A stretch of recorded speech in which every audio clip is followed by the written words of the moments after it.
Jadi cukup Pak Menteri Perhubungan membuat peraturan menteri yang menjadi dasar penyusunan SPOP, standar prosedur operasional perkeretapian. Setiap kereta api memasuki jalur perlintasan dengan kendaraan umum, dia harus dengan kecepatan rendah dan kendaraan umum lainnya berhenti. Kalau saya menyatakan tidak akan ada lagi terjadi kecelakaan. Kenapa?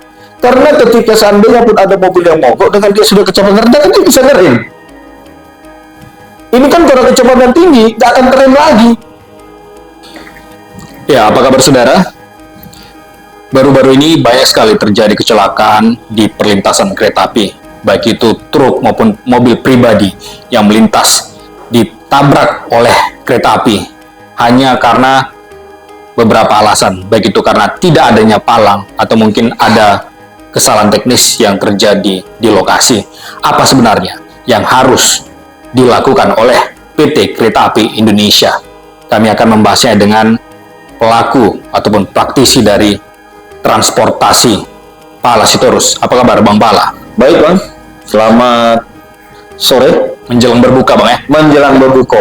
Baik, Bang Pala, kalau kita lihat terakhir terjadi kecelakaan di perlintasan kereta api itu terjadi di Serdang Bedage Bang ya, Sumatera Utara.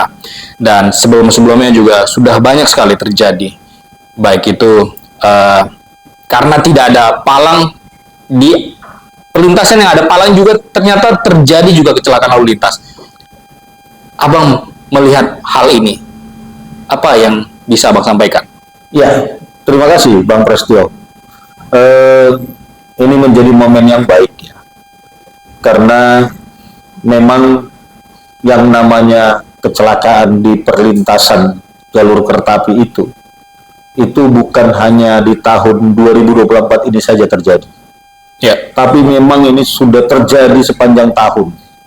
Utamanya yang terkini itu di Kota Tebing Tinggi, itu ada 3 kali peristiwa kecelakaan. Ya, di bulan Maret ini juga. Dalam 1 bulan Bang ya? Belum habis bulan sudah 3 kali terjadi? Februari, Januari. 3 bulan ya? Ya, 3 bulan. Ada 6 jiwa yang melayang dari 3 tempat kejadian perkara yang berbeda. Ya. Terus yang terkini yang Abang katakan tadi, yang ada pelan perlintasannya itu di Pasar Bengkel, Serdang Bedage. Baik.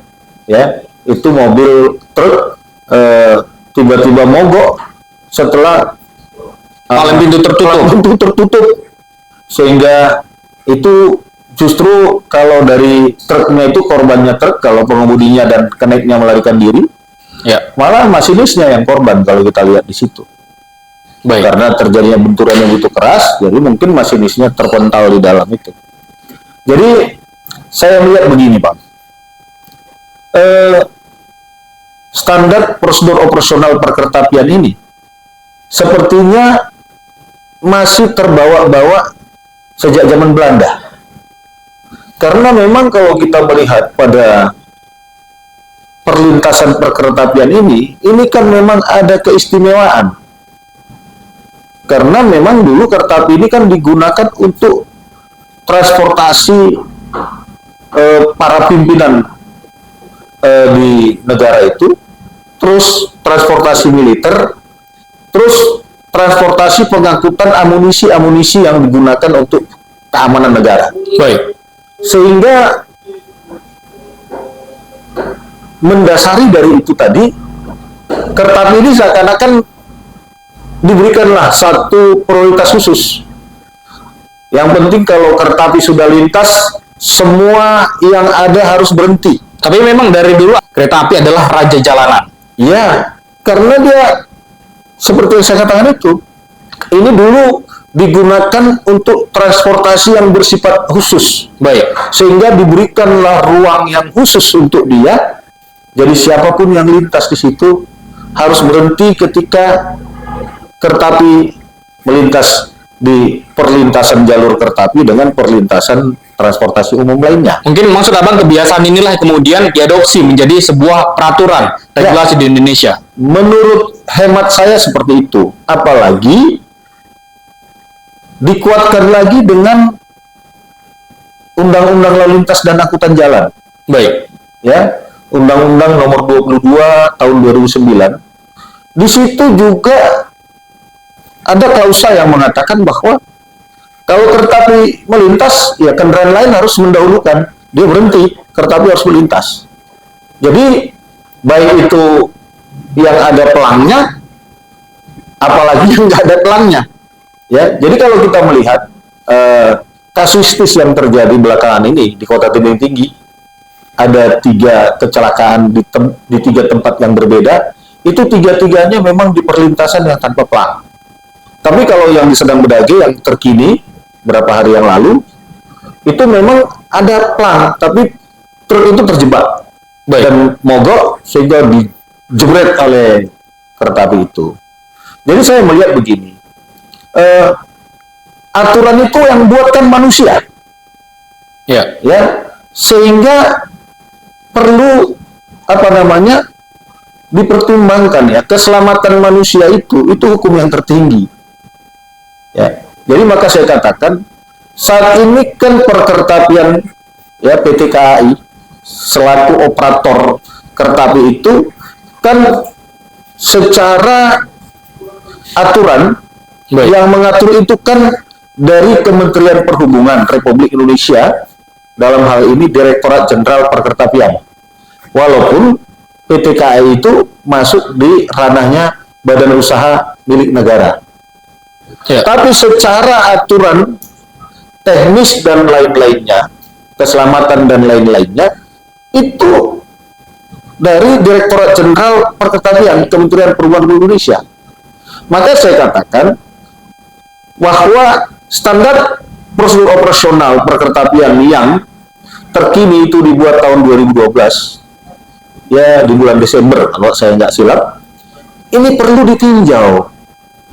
Janganlah terlalu kaku dalam menerapkan satu aturan itu, apalagi kalau kita melihat aturan itu sebenarnya sudah tidak sesuai lagi dengan kondisi yang ada saat ini. Baik, aturan yang sekarang adalah ketika kereta api lewat, kendaraan lain harus berhenti terlebih dahulu. Iya, karena itu didukung juga di Undang-Undang Lalu Lintas Angkutan Jalan. Kalau misalnya ada pertimbangan lain ataupun ada rekomendasi dari Abang, apa yang harus dilakukan dari pasal-pasal tersebut? Jadi begini, saya kira tanpa merubah Undang-Undang Nomor 22 Tahun 2009 tentang Lalu Lintas Angkutan Jalan tadi, ya, di standar prosedur operasional perkeretaapian itu aja yang dirubah. SPO-nya diubah, SPOP-nya baik, dirubah dengan cara di situ harus ditekankan oleh Pak Menteri. Jadi cukup Pak Menteri Perhubungan membuat peraturan menteri yang menjadi dasar penyusunan SPOP, standar prosedur operasional perkeretaapian. Setiap kereta api memasuki jalur perlintasan dengan kendaraan umum, dia harus dengan kecepatan rendah dan kendaraan umum lainnya berhenti. Gitu. Sehingga tetap klausa yang ada di Undang-Undang Nomor 22 Tahun 2009 tadi tidak berubah. Tidak berubah, memang tetap dia didahulukan juga. Baik, kita tahu kalau kereta api melintas dengan kecepatan tinggi, Bang. Apa mungkin ketika melintas di jalur yang mungkin dilewati oleh kendaraan lain, Kenapa tidak? dipelankan? Kenapa tidak? Karena kan begini, apakah kita lebih mementingkan durasi waktu? Misalnya kereta api ini berangkat dari stasiun A menuju stasiun B, ditentukan waktunya misalnya 45 menit, sehingga harus 45 menit dia nyampe. Ya, apa lebih berharga waktu tempuh daripada nyawa manusia yang harus melayang? Apa lebih berharga waktu tempuh dengan harta benda yang hancur? Baik. Ini yang harus diperhitungkan. Dan nggak ada salahnya kok, bisa kok diukur. Oh, kalau kereta api itu start dari Medan, mau katakanlah ke Siantar, dengan pola adanya pengurangan kecepatan atau dengan kata lain kecepatannya pelan persis di perlintasan itu. Abang menyarankan tadi setiap kereta api yang ingin melintas di perlintasan oleh kendaraan lain harus disetarakan. Baik. Artinya kereta api itu dengan kecepatan yang rendah, ya. Tapi apa ini menjamin, Bang, akan angka kecelakaan lalu lintas tidak setinggi sebelumnya? Tidak terjadi kecelakaan? Kalau saya menyatakan tidak akan ada lagi terjadi kecelakaan. Kenapa? Karena ketika seandainya pun ada mobil yang mogok dengan dia sudah kecepatan rendah, kan dia bisa ngerem. Ini kan kalau kecepatan tinggi, nggak akan ngerem lagi. Baik. Gitu. Jadi jangan hanya mau melihat, wah ini loko ini kenceng ini, biar sampai ke tujuan dengan waktu sekian menit. Jangan, nggak perlu itu. Ya. Nah, karena yang paling penting adalah penumpang dari titik keberangkatan sampai ke tujuan dia sampai dengan selamat, itu tujuan.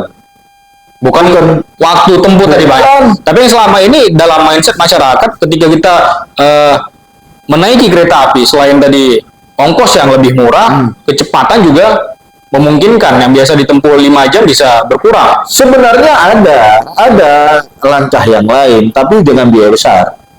Ya. Di setiap perlintasan ya buat aja jembatan layang itu.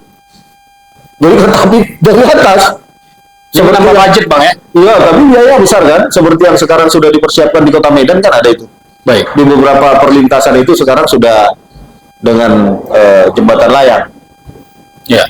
Tapi itu biayanya besar. Kalau yang saya katakan tadi biayanya sangat murah. Baik. Karena apa? Murahnya aja keterlambatan sampai aja. Tapi apa mungkin rekomendasi ataupun pandangan Abang ini bisa diterima oleh kementerian? Kalau memang dia mau berpikir baik, kenapa nggak bisa diterima? Karena nggak ada yang tabu di situ. Mana yang tabu di situ? Hanya mengurangi kecepatan. Kan sudah tahu. Peta rel itu kan sudah tahu. Masinis sudah tahu. Oh, di depan sekian kilometer lagi akan ada perlintasan. Oke, dari sekarang kita udah kecepatan rendah. Deg. Gitu lewat, kencang lagi. Baik. Kan orang semuanya sistem manual kok. Ngegasnya itu manual kok. Baik. Terakhir, yang ingin Mas sampaikan kepada perusahaan kereta api dan juga kepada masyarakat, Bang. Ya, yang pertama kepada masyarakat dulu. Masyarakat supaya setiap melintas di perlintasan kereta api harus betul-betul hati-hati, perhatikan kanan kiri, dan hindarkan menggunakan handphone. Karena banyak mungkin menggunakan headset nggak dengar. Ya, itu yang pertama. Yang kedua, ya di dalam hal mengendarai kendaraan itu, usahakan kalau dia tidak kendaraan matic, kendaraan manual, gunakan persneling 1, sehingga kecil kemungkinan mati di rel itu.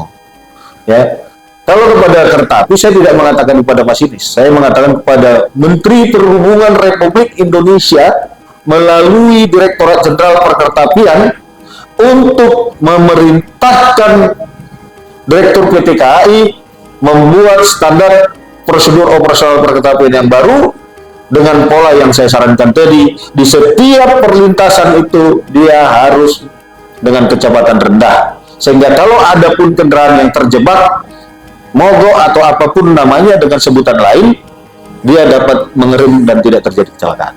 Baik, itu. Terima kasih Bang Pales terus. Sehat selalu. Sampai jumpa di perbincangan kita selanjutnya. Ini udah lama nggak jumpa virtual. Ya, oke. Demikian tadi saudara wawancara kita dengan praktisi transportasi Pales Torus. Saya Prasetyo untuk program eksklusif. Sampai jumpa. Ya.